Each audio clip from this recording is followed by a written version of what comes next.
मेहनत नहीं करी तो मुझसे लिखवा लीजिए, मजदूरी करनी पड़ जाएगी। और मजदूरी शब्द की परिभाषा बता दूं, मजे से दूरी।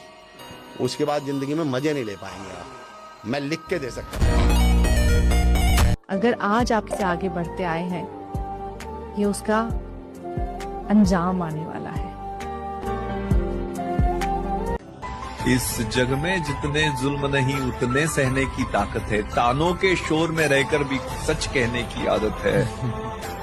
मैं सागर से भी गहरा हूं, तुम कितने कंकड़ फेंकोगे। मिटने वाला मैं नाम नहीं, तुम मुझको कब तक रोकोगे, तुम मुझको कब तक रोकोगे। पर रिस्क का एक मजा है सर। तीन चीजें जिंदगी में कभी किसी से मांगनी नहीं चाहिए: समय, प्यार और सम्मान। क्योंकि ये तीन चीजें जो बिना मांगे देता है, यकीन मानिए वही कदर करता है। जिसको दुख होता है वो कुछ करता है साहब। जिस लड़के की मां किसी के घर में बर्तन धोती है, जिसके पिता रिक्शा चलाते हैं साहब, वो पढ़ता है, उसको पता है मां बर्तन धोती है किसी के घर में, उसको दुख है।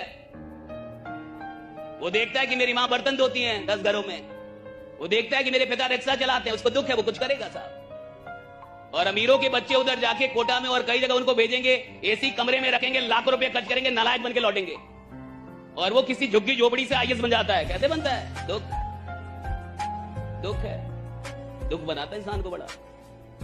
अगर आपकी जिंदगी में कोई दुख ही नहीं है तो आप महान बनने के लायक ही नहीं है। सारी महानता की जड़ें दुख में है कि कुछ लोगों को दुख था अपने जीवन से, व्यवस्था से, दुनिया से। जब तक तुम्हारी बेइज्जती नहीं होगी तब तक तुम राइज नहीं करोगे। बेइज्जती प्रोवाइड्स ऑक्सीजन। इसलिए जिनके माँ बाप बहुत गाली देते हैं अपने बच्चों को, उनके बच्चे बहुत नाम करते हैं। बड़े समझदार माँ बाप होते हैं कि कुछ नहीं कर पाओगे तुम, तब वो कहता सबका बदला लेगा तेरा फैजल।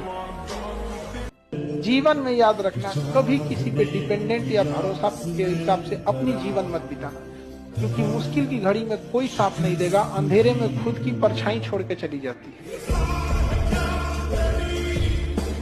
मैं अपनी पूरी जिंदगी दांव पर लगा दूं सिर्फ इसलिए कि लोग अच्छा सोचे मेरे बारे में। इससे बढ़िया कि लोग 4 गालियां दे लें और मैं अपनी जिंदगी ठीक करने की कोशिश करूं। न्यूटन 5वां नियम बता देते कि जितना अंदर शांत होते चले जाओगे उतनी बाहर उपलब्धि होती चली जाएगी। Guarantee 5,00,000% guarantee. अगर मोबाइल की सिर्फ नोटिफिकेशन की टोन बजी, हमें पता लग गया कि कोई मैसेज आया है, सिर्फ इतना कि कोई मैसेज आया है। रिसर्च कहती है 10-15 पॉइंट तो आईक्यू, 10-15 पॉइंट तो फोकस हमारा उसी समय गिर जाता है। हमने कुछ नहीं किया, बस पता है कि वहां पे कोई टोन बजी है, कोई मैसेज आया है, वहीं पे बस फोकस गिर जाता है। और अगर उसे देख लिया तो पूरा कंसंट्रेशन भगवान भरोसे, फोकस राम भरोसे। कि अगर आप किसी को उपलब्धियों में हराना चाहते हैं तो सबसे पहले उसे मेहनत में हराइए। राइट? जब आप किसी को मेहनत में हरा सकेंगे तब आप उसको उपलब्धियों में भी हरा सकेंगे। जो लीजेंड होते हैं ना साहब, वो पहले मेहनत में हराते हैं। बात अगर खुद के सपनों की होती तो शायद छोड़ भी देता, लेकिन कुछ लोगों को जमीन आसमान का फर्क बताना है।